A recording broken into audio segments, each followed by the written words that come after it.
Hello students. Environment के pollution को लेके बहुत सारी कंट्रीज बहुत ज़्यादा सीरियस हैं और उसको लेके टाइम टू टाइम अपने कन्वेंशंस और कॉन्फ्रेंस प्रोटोकॉल्स को लाती रहती है।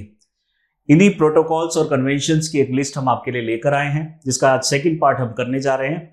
जितने भी हमारे इंटरनेशनल कॉन्फ्रेंसेस या फिर प्रोटोकॉल्स हुए हैं रिलेटेड टू द एनवायरनमेंट, उसको हम टर्न बाय टर्न बारी बारी उसको कवर कर रहे हैं। आज इसको हम थोड़ा डिटेल में समझते हैं। Important environmental conferences, conventions and the protocols। सबसे पहले हम बात कर रहे हैं रियो डी जेनेरियो यानी ब्राजील में होने वाले समिट की। इसके अंदर में एक कॉन्फ्रेंस हुआ जो हुआ 1992 के अंदर में, जून 5 1992। इसको हम जनरली रियो अर्थ समिट भी बोलते हैं या फिर डायरेक्टली अर्थ समिट भी बोला जाता है। इस समिट के अंदर में मैक्सिमम जो कंट्रीज थी उन्होंने पार्टिसिपेट किया और पार्टिसिपेट करने के बाद एक मत पे पहुंची, एक इन्होंने रूल रेगुलेशंस बनाए और उस रूल्स रेगुलेशंस पे डिसाइड किया गया कि जो भी प्रोटोकॉल्स और बाइंडिंग और नॉन बाइंडिंग एग्रीमेंट्स यहाँ पे साइन किए जा रहे हैं उसमें हर साल या एक टाइम लिमिट के बाद में, स्टिपुलेटेड टाइम के बाद में मीटिंग्स हुआ करेंगी और उसमें हम डिसीजन लेंगे, कंट्रीज डिसीजन लेंगी एक साथ मिलके कि हमें फ्यूचर में कौन कौन सी चीजों के ऊपर ज्यादा फोकस करना है। ऐसे ही हमने इसके अंदर में रियो अर्थ डिक्लेरेशन जो है हमारा, या फिर Rio declaration on environment and development के अंदर में एजेंडा 21 लेकर आते हैं, फॉरेस्ट प्रिंसिपल लेकर आते हैं, प्लस में रियो +20 ऐसे 3 नॉन बाइंडिंग एग्रीमेंट्स लेकर आते हैं। वहीं पे बाइंडिंग एग्रीमेंट्स के अंदर में हमने UNFCCC, United Nation framework convention on climate Change, UNCCD, United Nation Convention on to combat desertification, और लेकर आते हैं CBD, कन्वेंशन टू बायोडाइवर्सिटी या फिर कन्वेंशन ऑन दी बायोडाइवर्सिटी। तो convention on the biodiversity, United Nation framework convention on climate change और United Nation convention to combat desertification, 3 ये binding agreements लेकर आती हैं। बाइंडिंग एग्रीमेंट का मतलब है कि इनको कंट्रीज को इनको फॉलो करना ही होगा, ये एक मैंडेटरी कंडीशन हो जाती है। वहीं पे नॉन बाइंडिंग एग्रीमेंट जैसे रियो 20 है, एजेंडा 21 और फॉरेस्ट प्रिंसिपल, ये नॉन बाइंडिंग एग्रीमेंट की फॉर्म में आए, यानी कंट्रीज के ऊपर ये बाइंडिंग नहीं होंगे, ऑब्लिगेशन नहीं होगा। अगर आप इसको लाइक माइंडेड लोग हैं, अगर वो चाहते हैं इसको इंप्लीमेंट करना तो करा सकते हैं, अदरवाइज उनके ऊपर कोई ऑब्लिगेशन नहीं होगी। बट डेफिनेटली हर एक एग्रीमेंट के अंदर में एक सोल होती है, जिसमें एक निर्णय लिया जाता है, जिसमें एक डिसीजन लिया जाता है कि हमें इस पर्टिकुलर टारगेट को अचीव करना है, चाहे वो बाइंडिंग हो या नॉन बाइंडिंग हो। हर कंट्री अपने एफर्ट्स उसमें डालने की कोशिश करती है। The Rio declaration set 27 guidelines और प्रिंसिपल्स इसमें लेकर आए हैं। 175 नेशंस ने इसमें पार्टिसिपेट किया। तो ये समिट हुआ था 1992 के अंदर में ब्राजील में, इसीलिए इसको बोला जाता है ब्राजील समिट या फिर रियो अर्थ समिट। उसी के अंदर से निकल के आता है United Nation framework convention on climate change, जो कि 1992 में ब्राजील में ही डिसाइड किया गया। और इस कॉन्फ्रेंस को हमने फिर इसमें बोला United nation conference on environment and development. ये हुआ, इसका जो हेडक्वार्टर है that is in Bonn. It entered into force on 21 March 1994। 197 countries ने में इसमें पार्टिसिपेट किया और 1994 में जब ये फोर्स में आया, तुरंत बाद 1995 से यहाँ पे मीटिंग्स होना स्टार्ट हो गई और 2024 तक यहाँ पे हम मीटिंग्स देखते हैं। सिर्फ एक साल ऐसा था जिसमें मीटिंग नहीं हुआ because of the corona 2020, otherwise हर साल इसके अंदर में मीटिंग होती है और उसमें कुछ डिसीजंस लिए जाते हैं। टोटल 197 पार्टीज आती हैं और एक जगह मिलती हैं और जो ग्लोबल जो एनवायरमेंटल चैलेंजेस है उसके बारे में डिस्कस करती हैं। यहाँ पे हमारा जो मेन कंसर्न है वो ग्रीन हाउस गैसेस से। जो ग्रीन हाउस गैसेस हैं, स्पेशली हम बात करें तो CO2 की, CH4 की, N2O की, PFC, CFC, SF6, इस तरह की जो हमारी ग्रीन हाउस गैसेस हैं जो बहुत ज्यादा ग्लोबल वार्मिंग पोटेंशियल रखती हैं। उदाहरण के तौर पे N2O की अगर हम बात करें 298 टाइम्स कार्बन डाइऑक्साइड से ज्यादा हार्मफुल है। वहीं पर हम SF6 सल्फर हेक्साफ्लोराइड की बात करें तो 22600 यानी 22,600 टाइम्स ज्यादा ग्लोबल वार्मिंग करती है as compare to the CO2। तो ऐसी सारी गैसेस को इसके अंदर इंक्लूड किया गया है और कंट्रीज को रिक्वेस्ट किया गया है कि कोई भी ऐसे अप्लायंसेस और ऐसे इंस्ट्रूमेंट्स को डेवलप ना करें जिसमें इस तरह की जो हमारी गैसेस हैं वो एमिट होती हैं, ताकि हम अपने ग्लोबल वार्मिंग को एक तरीके से कंट्रोल में ला सकें। बात करते हैं फर्दर UNFCCC में। यहां पे जो मीटिंग है नवंबर लास्ट जो मीटिंग COP28 हुआ है वो दुबई UAE के अंदर में हुआ है नवंबर 2023 में, जिसमें ये डिसीजंस लिए गए। जिसके अंदर में स्पेशली अगर हम बात करें COP26 की, COP26 में इंडिया ने भी कुछ प्लेस लिया था जिसको हम बोलते हैं intended nationally determined contribution, INDC। हर कंट्री को अपने अपने कुछ प्रोमिसेस करने होते हैं, रिटन फॉर्म में इनको सबमिट करना होता है UNFCCC को।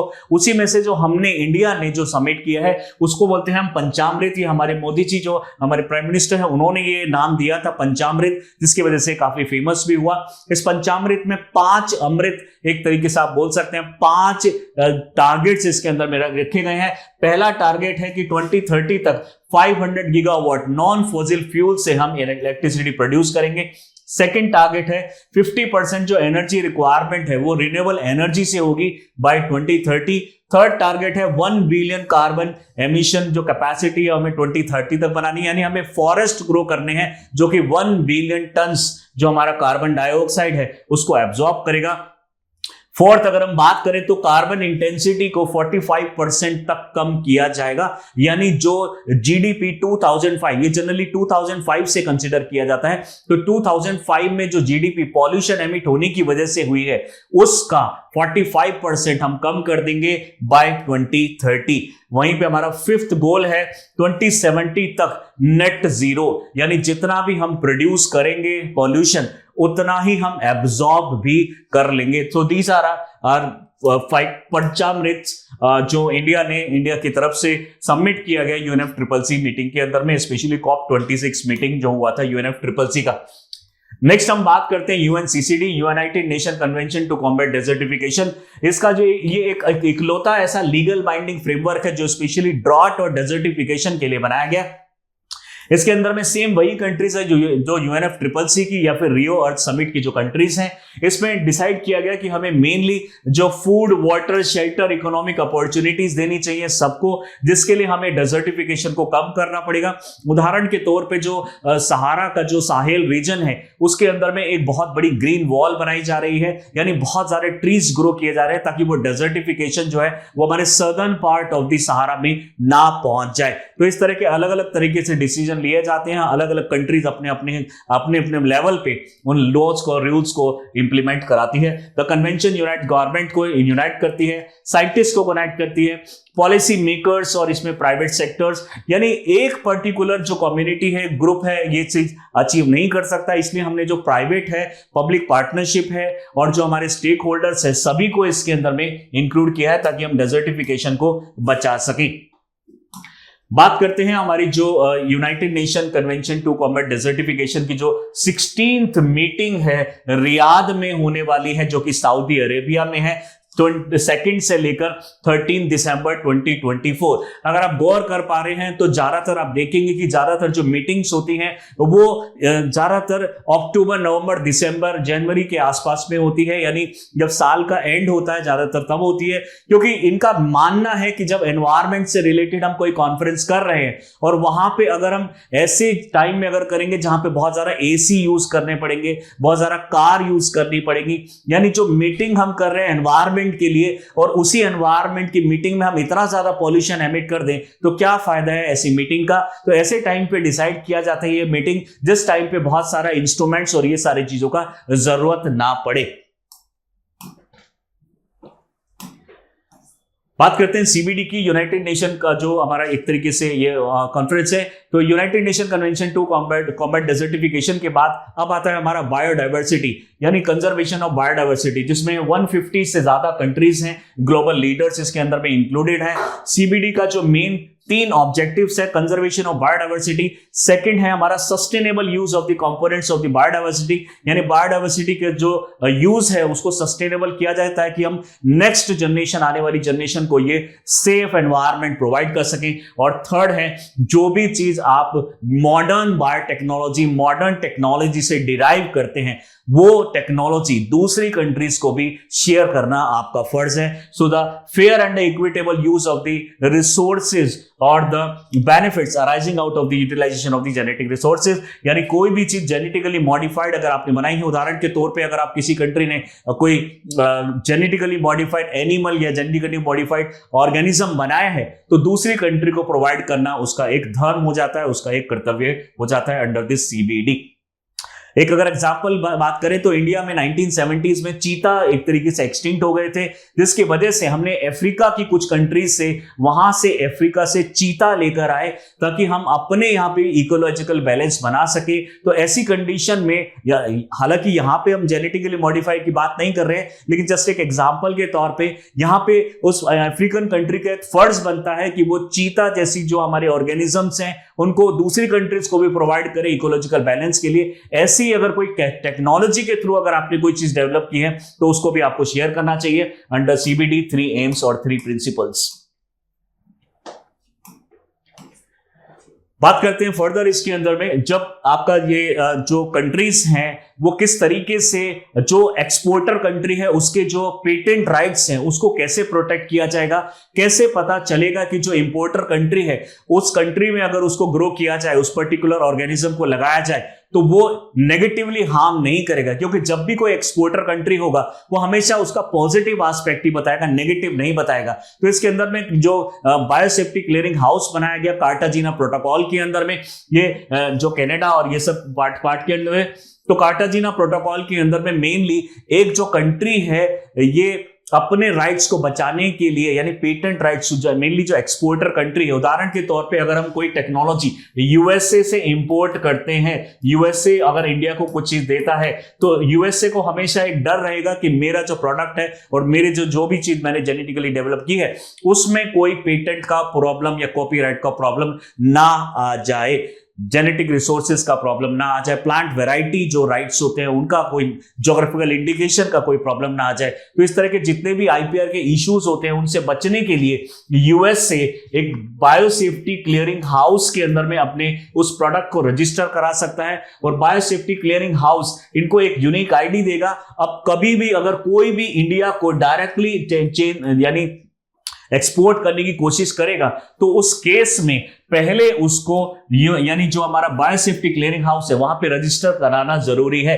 यानी इंडिया अगर चाहे कि कोई चीज बाहर से इंपोर्ट करे तो वो ऐसा डायरेक्टली नहीं कर सकता, किसी भी कंट्री से डायरेक्टली इंपोर्ट नहीं कर सकता, उसको बायोसेफ्टी क्लियरिंग हाउस पे ही जाना पड़ेगा।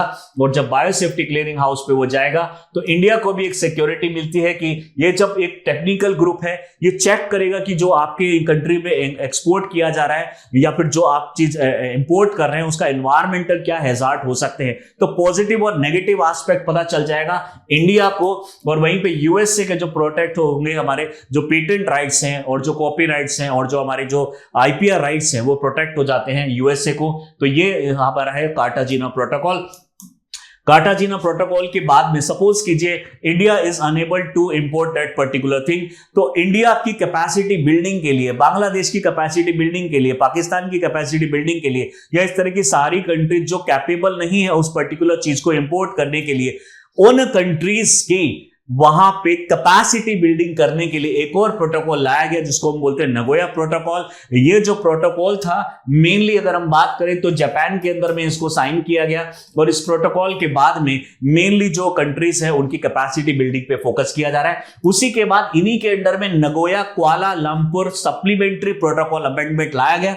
इसके अंदर में फर्दर इसको और ज्यादा मॉडिफाई कर दिया गया, तो इसमें जितने भी लिविंग मॉडिफाइड ऑर्गेनिजम्स थे उसको भी इंक्लूड किया गया। हमारा अल्टीमेट पर्पस है कि अर्थ पे हमारे बायोडाइवर्सिटी मेंटेन रहे। अगर किसी कंट्री में ज्यादा है तो उसका एक फर्ज है कि वो दूसरी कंट्री को प्रोवाइड करे, और अगर किसी कंट्री ने मॉडर्न बायोटेक्नोलॉजी यूज करके ऑर्गेनिज्म डेवलप किए हैं या फिर उसके अंदर में कुछ चेंजेस लेकर आए जिससे वो एनवायरमेंटल स्ट्रेसेस को इजीली बियर कर सकता है, तो उसकी रिस्पॉन्सिबिलिटी है कि वो दूसरी कंट्रीज को भी उसको प्रोवाइड करे। और ये सारा चीज किया जा रहा है अंडर द सीबीडी के अंदर में। हम फर्दर लेकर आए हैं कार्टाजीना के साथ में फिर लेकर आए हैं नगोया के साथ में लेकर आए नगोया कुआलालंपुर, और कुआलालंपुर के बाद में एची बायोडाइवर्सिटी टारगेट्स को डिसाइड किया गया। स्पेशली इसी के अंदर में एचई बायोडाइवर्सिटी टारगेट्स के अंदर में टोटल 20 टारगेट्स हैं, लेकिन उन टारगेट्स को 5 गोल्स के अंदर में रखा गया है। गोल A B C D E, उनको फॉलो करना होगा कंट्रीज को, अदरवाइज वो इसके बाहर हो सकती हैं। कॉप 16 की जो मीटिंग है वो कोलंबिया में होती है, और ये जो हमारा सीबीडी है ये लगभग हर साल इसकी और दूसरे साल इसकी मीटिंग होती रहती है।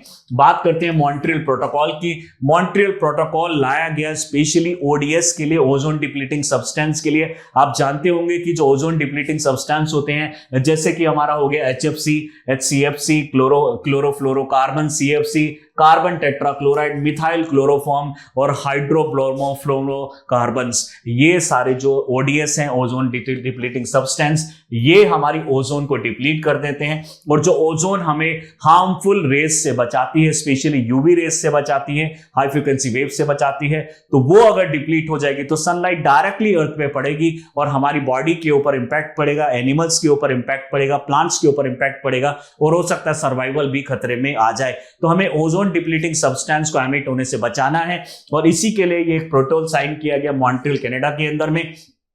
It was the first pact to receive the ratification from every country, यानी हर कंट्री ने इसको साइन कर दिया। ऑफिशियली 1987 में इसको लाया गया, जो कि इफेक्टिव हो जाता है 1989 के अंदर में। The protocol acknowledge that not every country should be treated similarly. ये डेफिनेटली जो हर कंट्री की कैपेसिटी अलग है, तो जो डेवलप्ड कंट्रीज है उनकी रेस्पॉन्सिबिलिटी ज्यादा है, जो डेवलपिंग फेज में उनकी रेस्पॉन्सिबिलिटी कम है, और जो लीस्ट डेवलप्ड कंट्रीज है उनके बीच में रेस्पॉन्सिबिलिटी रखी गई है। यानी आपकी कैपेसिटी के हिसाब से आपकी रेस्पॉन्सिबिलिटी होगी इस ओडीएस सिस्टम को, ओडीएस जो गैसेस हैं उनको एनवायरमेंट से हटाने की।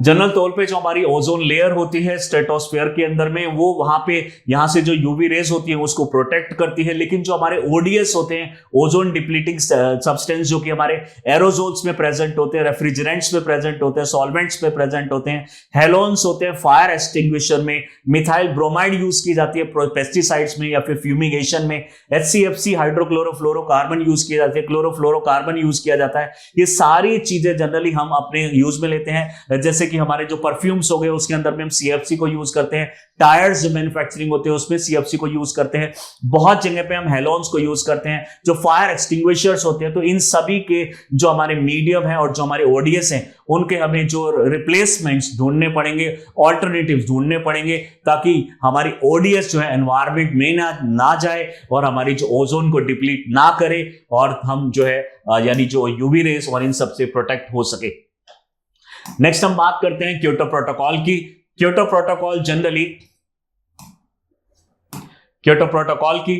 प्रोटोकॉल को जनरली लाया गया था मेनली हमारे जो टेम्परेचर है उसको कंट्रोल करने के लिए। क्योटो प्रोटोकॉल के अंदर में जनरली जो कॉप हमारा कॉन्फ्रेंस ऑफ पार्टीज यानी यूएनएफसीसी का जो थर्ड मीटिंग था, कॉप यानी जो हमारा जो फर्स्ट मीटिंग था वो 1997 में होता है क्योटो में, 1 से लेकर 10 दिसंबर 1997, जिसको हम conference of parties first meeting बोलते हैं। ये क्योटो जापान में हुआ था, इसीलिए इसको बोला जाता है क्योटो प्रोटोकॉल। तो ये United Nation framework convention on climate change की ये एक तरीके से आप बोल सकते हैं थर्ड मीटिंग थी, लेकिन एक तरीके से हम वैसे अगर हम बात करेंगे तो ये कॉप 3 जनरली कहलाया जाएगा।